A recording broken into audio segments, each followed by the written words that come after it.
got a retired chartered surveyor who's written an historical biography, edited his father's wartime diaries and produced 3 books on borders topics. His current project about the River Till is due to be published this year. Please join me in welcoming Antony Chessell.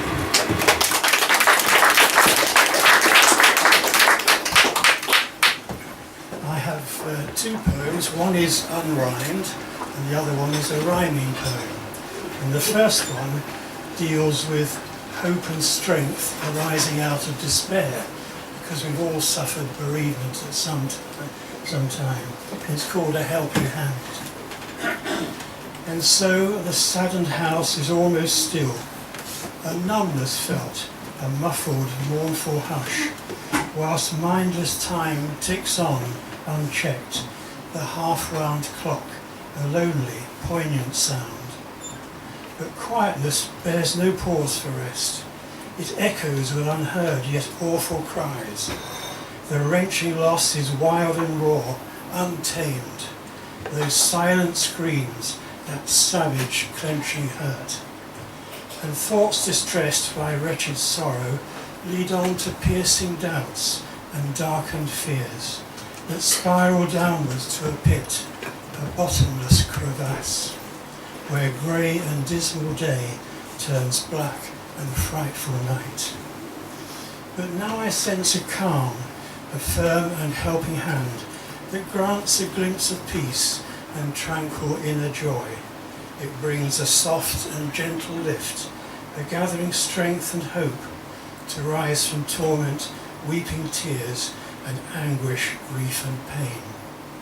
A soothing guide that gives a chance to think, to dwell on everlasting life, not final, endless death, to recall another's valued gift of love to every one of us, and most of all to me, unstinted, boundless, generous, real.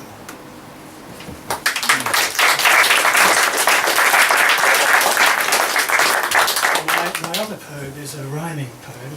Has anybody here ever been to St Kilda?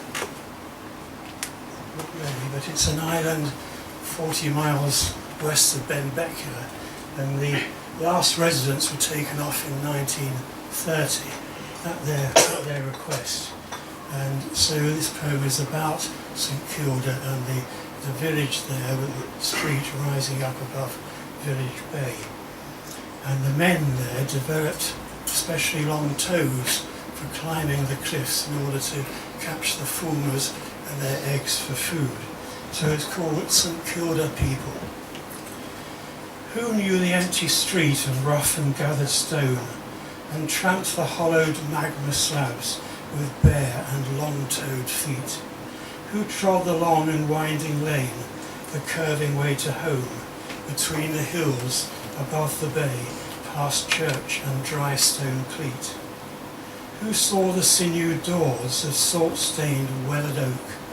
Who gazed on shipborne pine in battered sash and frame, and sea-pink wands that waved aloft on rubble wall and cope in other distant, different times so long before I came?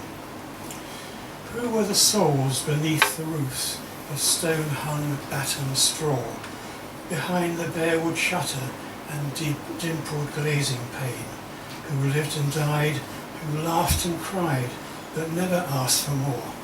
What sort of folk were they, all gone and without fame? Who are the men who nimbly climbed for fulmars, geese and eggs, and tended sheep and swung from cliffs with oiled and knotted rope? Who are the girls who hung the tweed on lines with driftwood pegs, and scrubbed the careworn threshold steps with bristled brush and soap?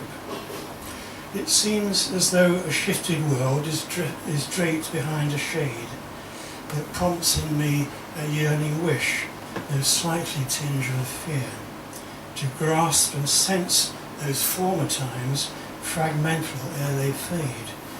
But there is no chance, they will elude, they are no longer here.